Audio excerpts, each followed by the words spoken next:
Welcome to an episode of Vidhi, Footprints and Sands of Time. This is a tale of survivors and achievers. Greetings from the team of Mukha's Vidhi podcast. We are delighted, excited, and thrilled to be here at the Mazumdar Shah Medical Foundation's Technological Business Incubator Center. So, thank you for giving us another chance and sparing time to us to talk about research and things that are close to your heart. We thank you, sir. So, moving on from the previous podcast, we would like to ask you, pick your brain a little more and ask you a few things and enlighten the listeners and also our own selves into breaking the walls that we have built in our own minds. Thank you so much, sir, again for giving us another opportunity.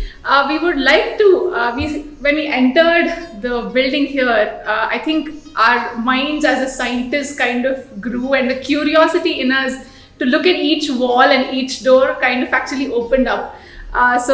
Because this whole institution you said is your baby, we want to start by asking you, how would you describe your journey to start something from the scratch? It comes more by accident than anything. If certain opportunities come your way, I think opportunities lie usually when something does not exist. There are two ways in which people respond to deficiencies and difficulties.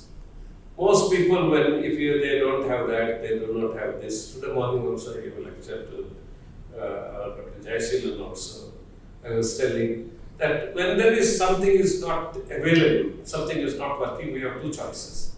Either to give up on that or to make it happen one way or the other. Ultimately, you are given the opportunity or it is a limitation. To me, somehow, by the grace of God, always, whenever a limitation has come, I will try to surmount it. That may be a nature. I have not allowed it to bring it down. So probably if you ask me what is the way I have functioned so far, is that mostly I have gone into situations where things were a limitation, and I have tried to convert it into an opportunity. And by the grace of God, that I will say, surely, somehow it has worked in my case. I know that many people try and they fail, but I'll tell you one thing for sure, that many of the challenges go on, they really, really, really trouble you. No, I think innovator will tell you that it has been an easy journey. It has been for me, I think even in my startups and so on, so many times we did not have money to pay the salaries. And it was really hard. So many times I asked myself, why am I doing this? So I think this is a real difficulty we have to overcome. But if you have this attitude, that you should not be bound by the restrictions that limit the situation you have been pushed in. Mm-hmm. And somebody like me who trusts God, that you can expect things to happen beyond your ability with God's help, then I think you will certainly succeed. And most people I meet are limited by the limitations in which they are positioned. I think that is the most significant thing I would say. Yes, sir. I think when we remove the limitations of our mind is when we start thinking of solutions and things like that. So what encompasses vision for you, sir? Very good question. Because we have something called a tacit, according to David Baum, we have something called a tacit infrastructure of ideas. What is this tacit infrastructure? The cultural, they are educational. There are a number of factors where we box ourselves in. That is number one.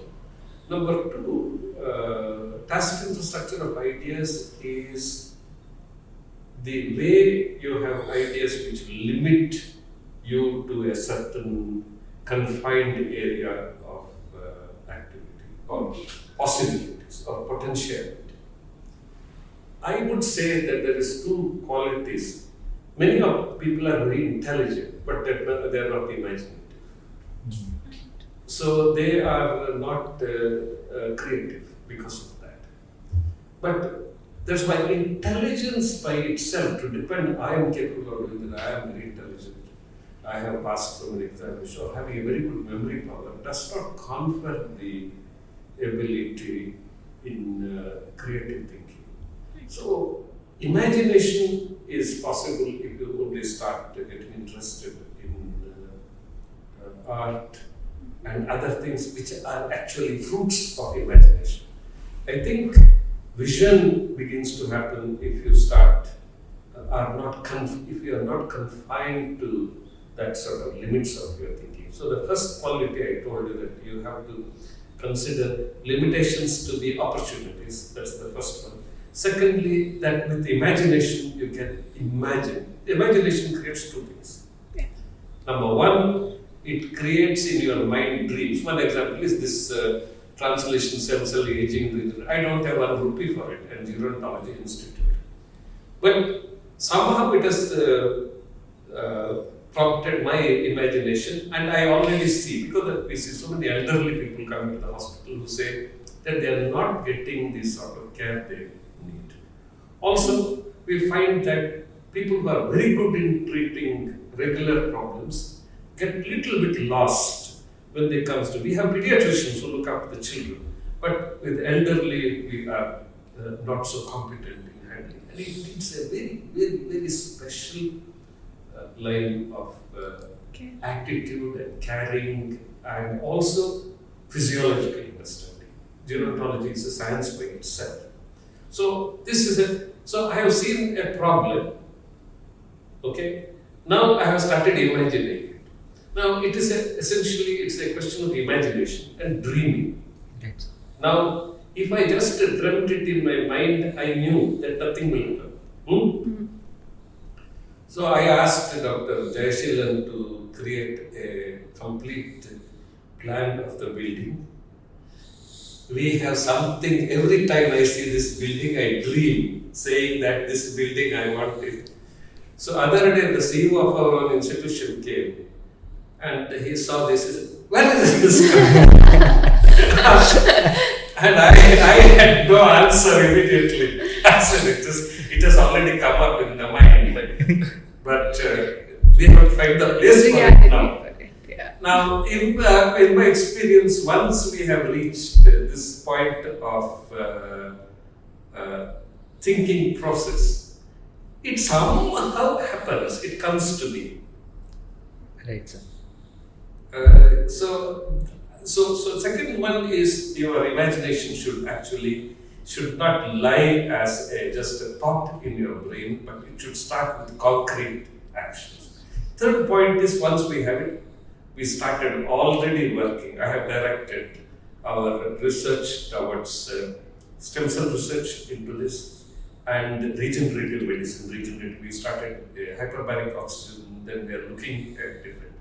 So once you align, change, shift the mind towards one thing. So thirdly, you have to actually start with, however small, activities which have a beginning but continuity. If there is no very many things, people start things, but they do not have continuity. Right. Okay.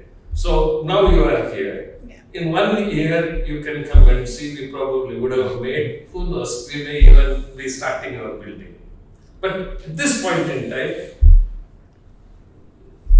you don't have a space, only we have a picture. But we have a specific floor map, small plan, and everything we have put it. So it is, when we think about it, we are thinking not abstractly, but we are thinking about, the funding for this, alignment of research, and so on. So I think that specificity is important. That is vision. Yes. Yeah. Okay. So a lot of young researchers who are beginning might often feel that research is tiring, endless, sometimes rewardless, and even thankless. So what are the qualities that a researcher should possess and how many of it is natural, innate qualities, and how many of them can actually be acquired over a period of time? I think they're very intelligent question. Yeah. Partly, curiosity is a property that every child has. But your education and your family suppress it. Particularly, I think, in Indian educational system, parents running behind children, and it is teachers and the examinations which are putting so much demand stifles this very quickly. Secondly, also we tend to appreciate things far too quickly, so that people never have to develop a stage of maturity in terms of qualitative understanding of what real capability and what is false capability. So they develop a lot of hypocrisy. I really think that everybody has a level of curiosity. Research at the end of the day should not be done because you are put in a position. It should not be a job, but it should be a activity. It's a passion, not even a passion, I would say. It is something that is, there's an internal compulsion for you to solve certain problems. You follow? That is the attitude of mind teachers should assiduously cultivate. Parents should try to get the children also to develop. So research ultimately is the outcome of a need that comes in your mind. And how you solve it. Okay? And you find different methods of solving it. You may not be limited because you are a dentist, because you are a maxillofacial surgeon, or a cardiothoracic surgeon, or an engineer. It will be crossing all these borders. So that's how I think it is. That's why I think everybody has the innate potential, but few have reached the maturity sufficient to really become very good researcher. But I would suggest that everybody should have a go at it, trying to do some research so that they are equipped to think in the line of inquiry. Yeah. Absolutely. Now we're talking about research and technology, engineering, which is coming into the biomedical world. What are the disruptive technologies in healthcare that are there at present right now, sir? And what significance does learning about those technologies and adapting to our practices help the doctors? I think what is happening is earlier, medicine is, as a science, is as I always keep saying, it's a reductionist approach. We bring it into small endpoints and we see. And also, we are more interested to provide through research explanations for phenomena, which is very different from engineering. Now, in engineering, what engineering currently doing, formerly, experience was a very important factor. In fact, a physician who taught his son and the children who grew up, they had certain exposure. There was some secrecy involved, some mystery that is involved.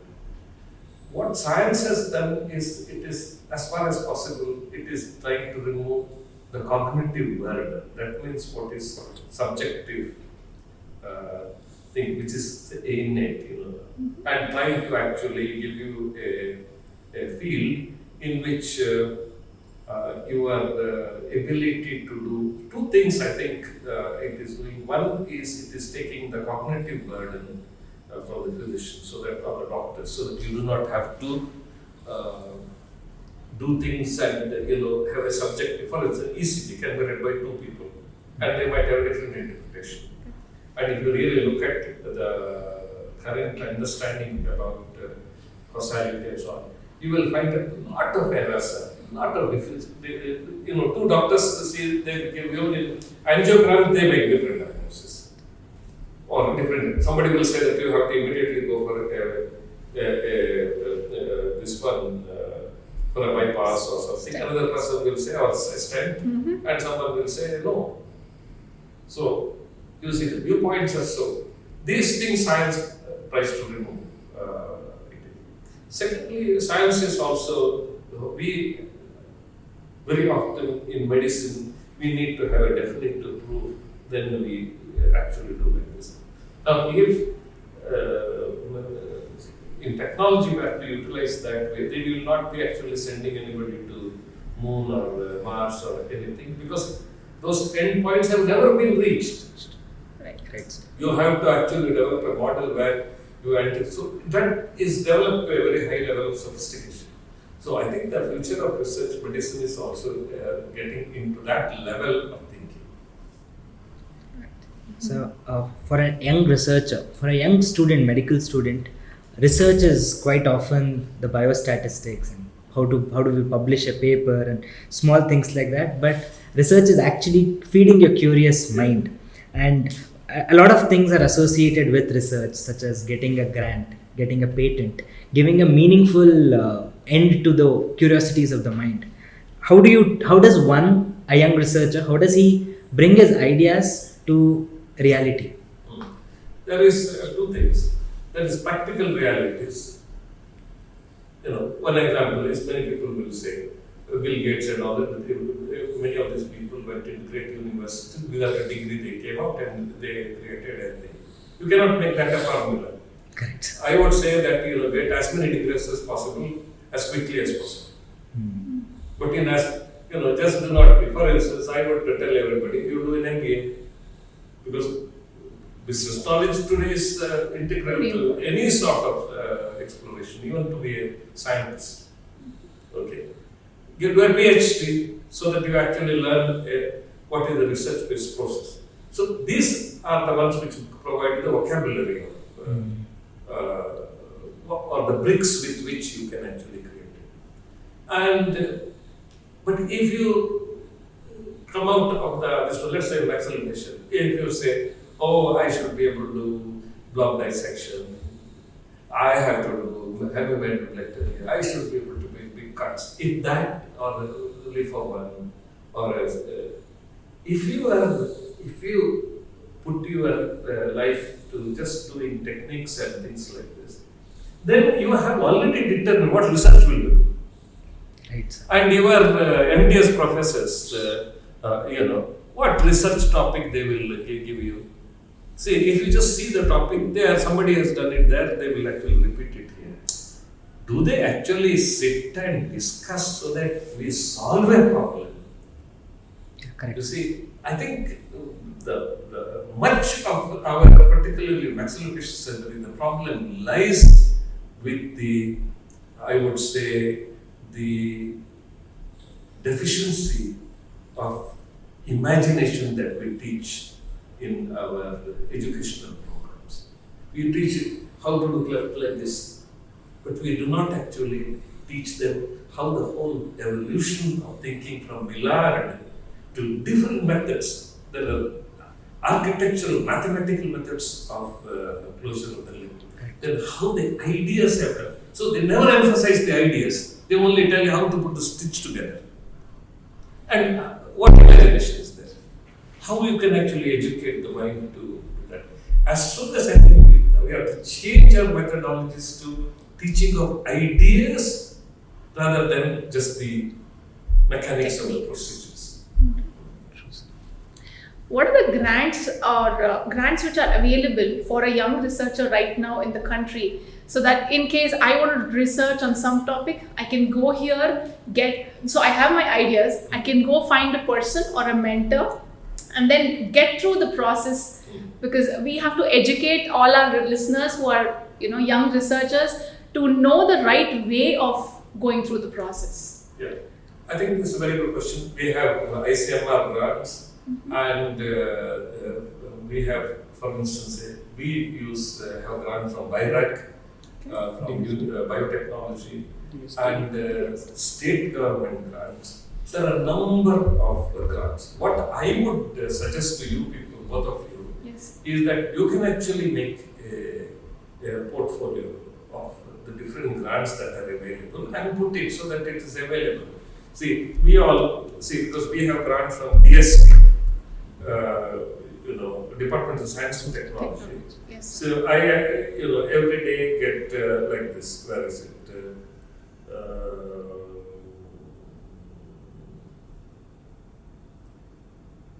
you also get it.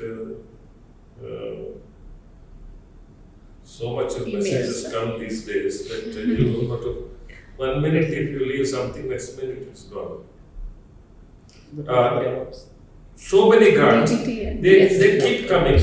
Young technological innovation awards, and also they have few researchers awards. Like for students, they have young researchers awards that they give it for free, like without any abstractions, just with the what you want to do with an explanation and abstraction. If you are able to provide them justification, there are a lot of awards made predominantly for young researchers rather than going for grants.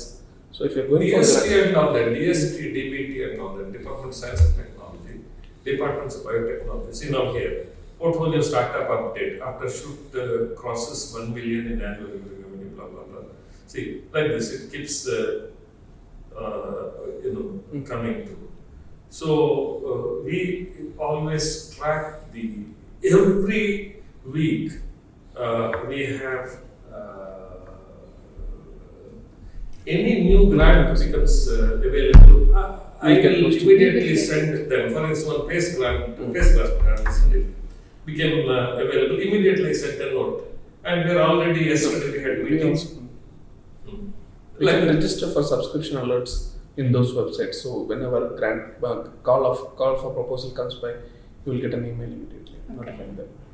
So they'll give the way also in which we have to put a proposal across. Most of these agencies, they give the complete details of how you have to apply for the grant. The complete procedures and methods would be available for you. But having an experienced person to help you out with would be helpful. It would be easier. What I would also say, I will offer to you. Certainly, if anybody has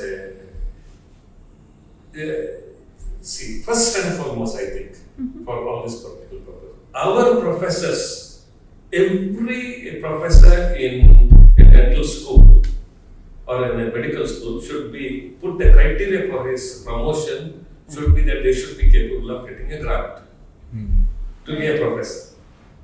Right. And you should put at least 50 lakhs grant if they can get a professorship. You will have every student, I am telling you, becoming extremely capable. See, the culture of research does not exist. And the language and the way in which we people continue, I might be in trouble for saying, but the truth of the matter is we do not create a culture of curiosity, we do not culture grants and all that. It's not a very big deal. Okay. What you need to do is to be after it. And it requires some sort of incentive for you to do. See, our people are simply made professor after 10 years. How do you expect him to teach students to apply for grant? Applying for grants and getting at least a 20 lakh grant. Two things it will do. First of all, it will make the professors extremely astute in exploring possible avenues in which they can make a contribution. Number one, that will do. Number two, they will have to involve the minds of the students. Do they actually fit the mind? Number three, nowadays I am told, when I took in Harvard, I made a block rule that 3.5 years will be the MD's program. But I sorted that 3.5 years, every month of that period was utilized by the students. Right. You understand? Nobody who studied under me, I would say for 3 years, actually lost any time. Because the department needed it. Because the university stipulated 3 years and they are doing 3 years, where is the research, where is the activity? So first and foremost, I put the entire blame on the culture. We are into politics, we are into positions, we are into different things, but we are not into actually taking ownership for the future and the minds of the people. I take ownership for my institution. I take ownership for the students who study under me. I take ownership for Jai Shilan, who is with me here now. No, I am serious. Ask him, tell him. I told him if he does not go to MIT at Massachusetts Institute of Technology, he will be in big trouble. So he has a target. And I sit assiduously to make sure that his quality of thinking every day is on a trajectory of improvement, on that not deficiency. We instruct them to read books, we instruct them to direct their thinking into new ways. So it becomes inevitable. Institution grows, students grow. I think you people should, I will put to both of you. Definitely. You are young people, you have taken the whole trajectory. You first and foremost stimulate, motivate, and inspire your teachers to take this ownership and responsibility. Rest of it will be automatic, I'm telling you. That's very motivating and very eye-opening, sir. At a high risk to myself. Not at all, sir. If this brings out, because all our institutions are called research institutes. They're very powerful people. So the research institute in all our institutions across the country will get the real meaning if we, I think, go ahead and do it. Bangalore is the IT hub, the Silicon City of India, where all the minds of the entire country come. And of course, because everybody is looking at India now all over the world, and everyone's looking at Bangalore, which have the highest number of startups and unicorns in the field of science and technology as of 2022. And healthcare after COVID pandemic, I think, has had a real boom in terms of innovations.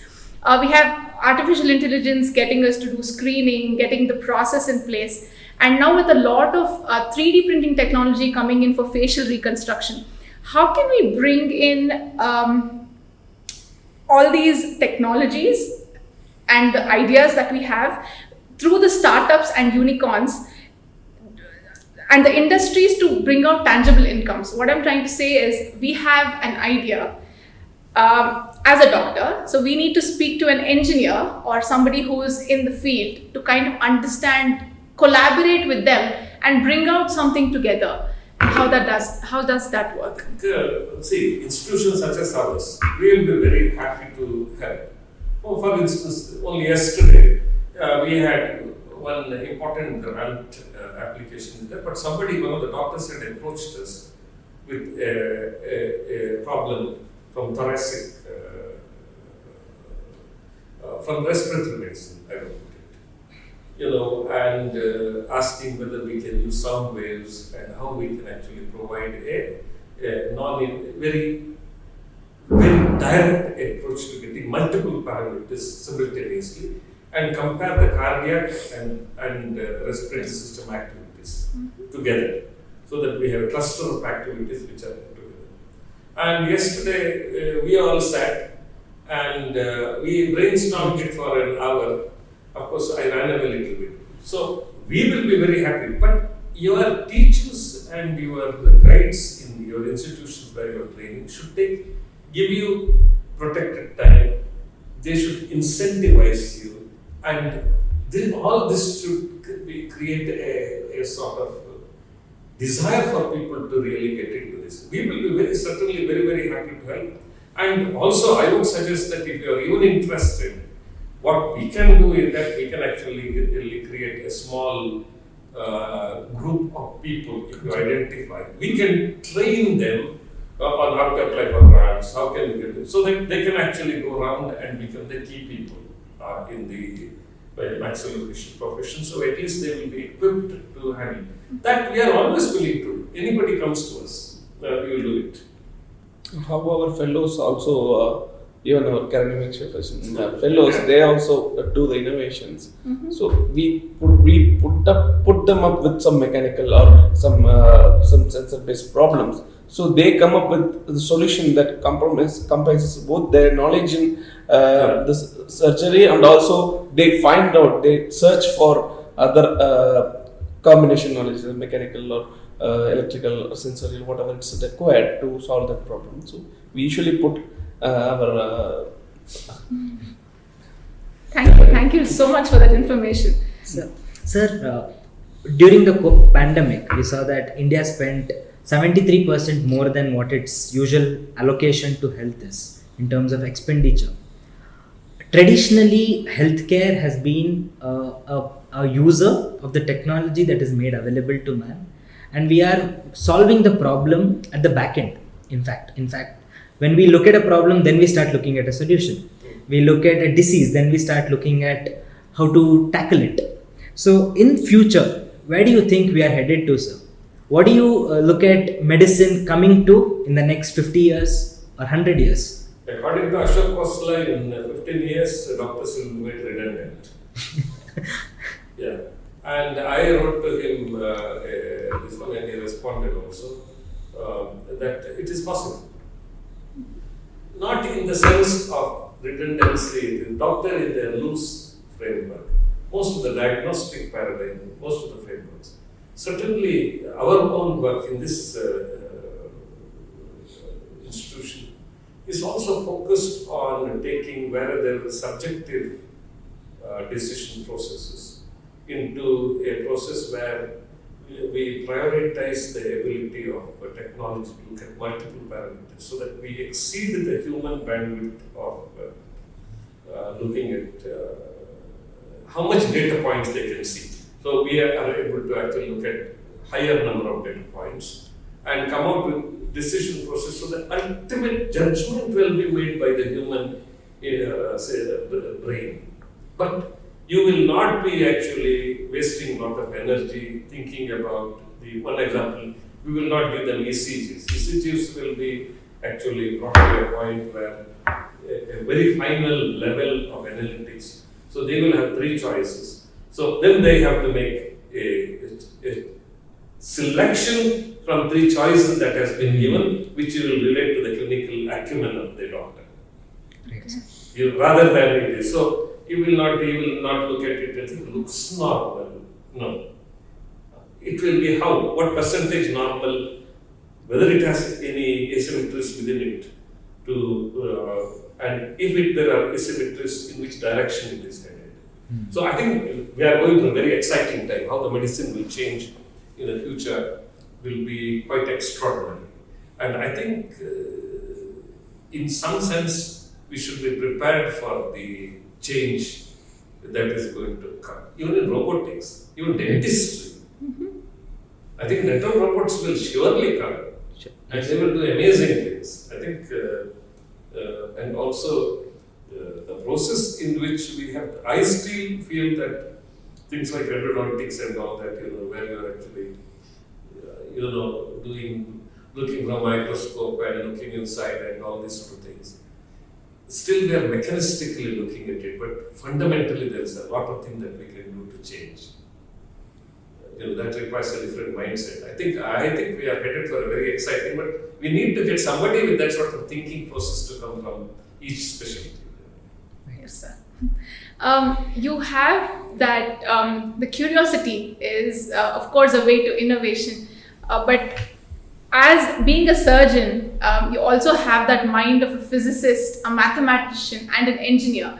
What is that spark of interest that came to you to learn the fundamentals of each of these principles? Because I think all of it is our biological systems as well. We just spoke about angles in the tooth preparation. So angles have so many significance. The chemicals have so many significance. The way each system is built, the way each anatomy is made has a significance. So it's all engineering in our body. It's physics in our body, and it's mathematics in our body. So how did that interest of getting into details and intricacies of these happen to you? I think for me, my childhood, I think I was left free to roam, and my teachers fortunately were not so strict about it. Really, when I read extensively everything. I went around and saw if I found circus coming, if they're putting on a light, I was certainly there watching how they were doing. If some new machine came in Udupi, I was there to see that machine. You understand? And parents not running, time to this one. Because my mother was very busy lady in the hospital. My father was an evangelist, so he was traveling a lot. So, and I had friends who were, Somebody said that some house is haunted, we went to investigate it. What is this? So children, of course, we don't have the courage to come. No, what I'm trying to say is that I think one is, secondly, I think there is an innate genetic predisposition. I will not say saying that everybody has the acumen. Some people are very good in doing things. Multiple things. Good thing in a very simple, confined way. But if they are sincere, they can do extraordinarily work within that area. Not everybody should do cranio-facial surgery. Not everybody should do. I have known people. There was a professor in Birmingham, I think. Yeah, he did only oral surgery, but he did it with such superlative competence that people just rushed to him because everybody needs oral surgery. They do not know cancer surgery. True, sir. He was a very famous man, and because people sought him, you understand. So he was very valuable. While the cancer surgeons, went around and speaking, it is the day-to-day need. All of us will need. And such people are really necessary. People who really confine themselves to certain ability to and do it superlatively well. There they have a level of competence that should be very high. Then you need people who have slightly a broader bandwidth of ability. But again, say let us consider after nothing. It is called specialization. You are actually creating a certain level of competence in the procedure. But if you are only mechanically able to deliver a procedure correctly, that does not constitute your ability to really serve a much more complex problem. This is medicine. So I think people who can do with sincerity small procedures, but they know what their limitations are, it's very important. If you do not know the limitations, then it is a very big problem. But some people, I think, by genetic disposition and I would say just by the grace of God and the opportunity they have had chance. To me, I do not know. From the very beginning, I have been interested in the engineering problem. But since I was very bad in maths and chemistry, they said I wanted to be an architect. But they said, with your mathematics mark, your teacher is getting a heart attack and you are going, so you don't go. So that's how I landed in dentistry. But maths, otherwise I would have really wanted to become an architect.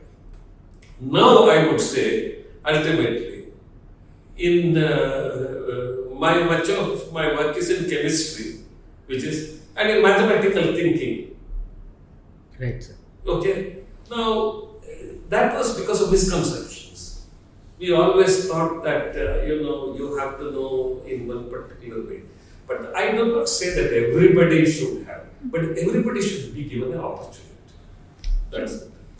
Now we know your description about the flying buttresses in the last podcast came from that architecture thing. So it's really interesting. My sister is an architect, so I've actually known those vocabularies. Thank you so much for telling that. So one straight up question. To be an administrator in a hospital, does one require formal training in administration? Is MBA essential to be an administrative in a hospital? I would not say essential, but it is necessary, I would think, for two reasons. See, to be an administration, if you are a visionary and also you have sufficient practical sense, you can be an administrator. If you have only administrative skills which you learned at a business school and you go into institution, you will probably run it. But that institution will be always stunted in its capability. Dr. Dev Shetty always says something very interesting. I learned. He always says that I always try to select a queen bee and put in a spot. Once you put a queen bee, all the bees come around it. Everything follows automatically. So we need the people who have the capacity to attract talent and provide opportunities for the talent to be fully expressed. That is one type of administration. But we do need the boring people who also do very routine things in some sense, it is best that they don't have too much imagination. They might start cheating. You see, so you do need. That's why, if you ask me to be an administrator, to provide leadership, I would say it requires certain type of combination of vision and a practical sense and humility to learn continuously. But to have a position of administration, if it is just administering a department or something like that, I don't think you need that. But I think in today's day and age, I would recommend everybody to do an MBA. Because I think you cannot do without that sort of, because business is part and parcel of anything, even practice learning. Correct. Yeah, so important. Because you're a chef par excellence. You've already told us that every flavor, every ingredient, how each one of them is mixed with each other is also so important to bring out that outcome. What is the secret ingredient that an innovator, a scientist, and an administrator should have, and the youngsters who want to don these roles in future? I think you become a cook because you enjoy what you eat.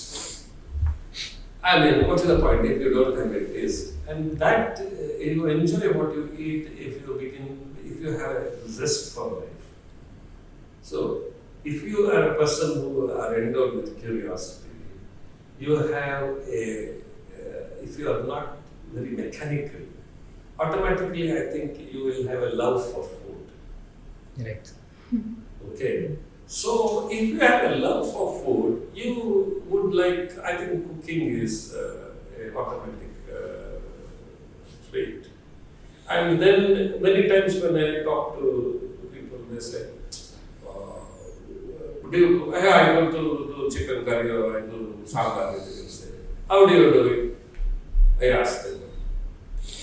Then I realized that they have never paid attention to the method. They are cooking something. That means they are not determining the outcomes. What is really being a chef?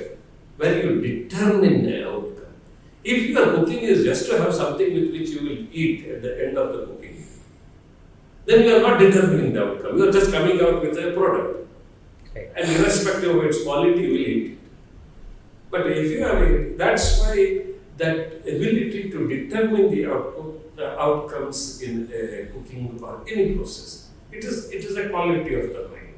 I really think cooking is one of the most wonderful, because you make other people also happy. Right.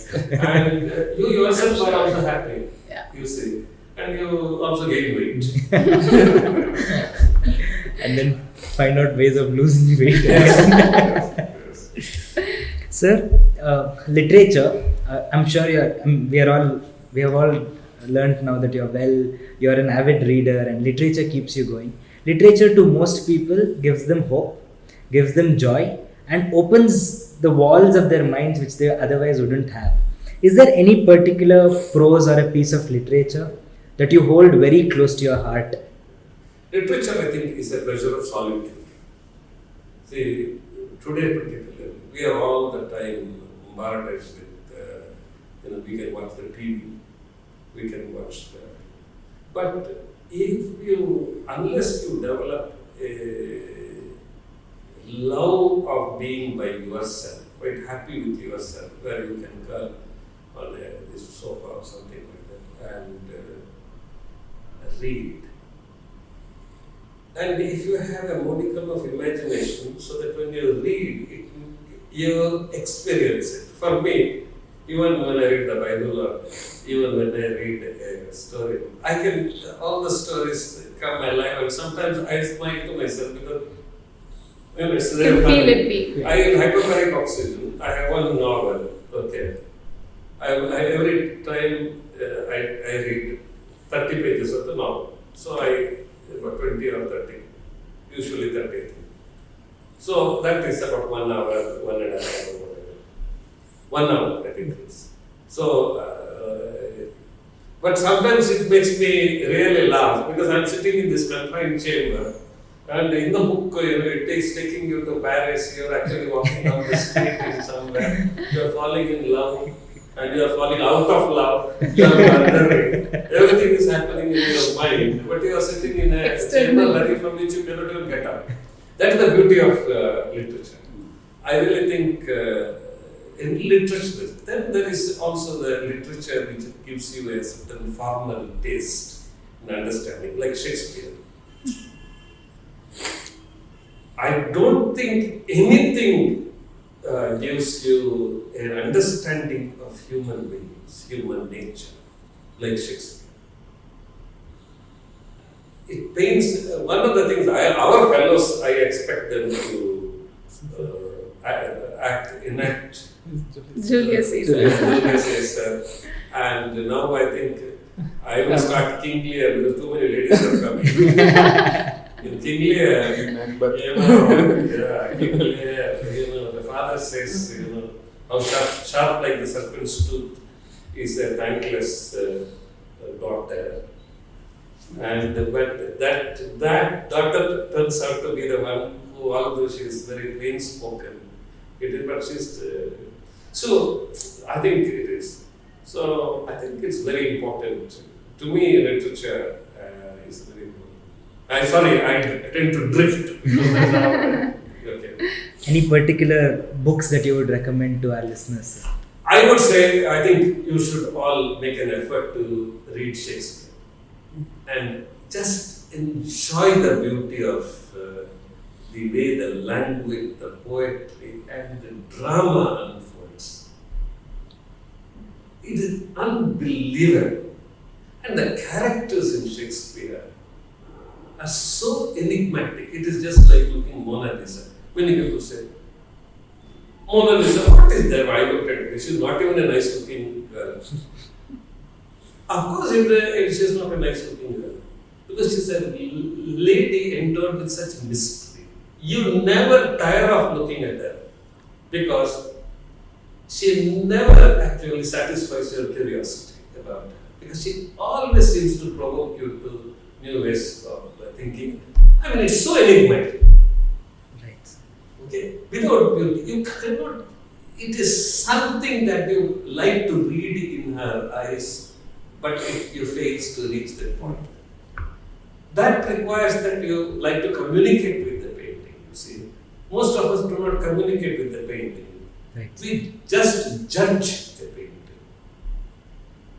So, I think the whole process, what was the question? Sorry. Any books that you would recommend? So, books, I would really recommend that you read Shakespeare because it will give you the flavor of humanity unlike anything else. If you have really understood Shakespeare and begin to enjoy it, I'll tell you, you will be very, very wealthy intellectual.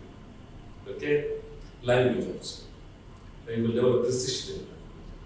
Then I have for the pursuit of science, I think you should read David Pete and David. Science, Order and Creativity. Science, Order and Creativity. If you can really take the pains to read it, it is extraordinary. Now I am also reading the book. Book of Why. Book of Why by a absolute genius. Julia. His name is Julia Pearl, P-A-A-R-L. He is literally the father of artificial intelligence and all that. It is dealing with the issues of causality. But, these are all books, these are the Bible. These are books which are all the time on the table. Because if you see, I have underlined them because every time I open them, it gives me a new perspective. Yeah, this I think I would say.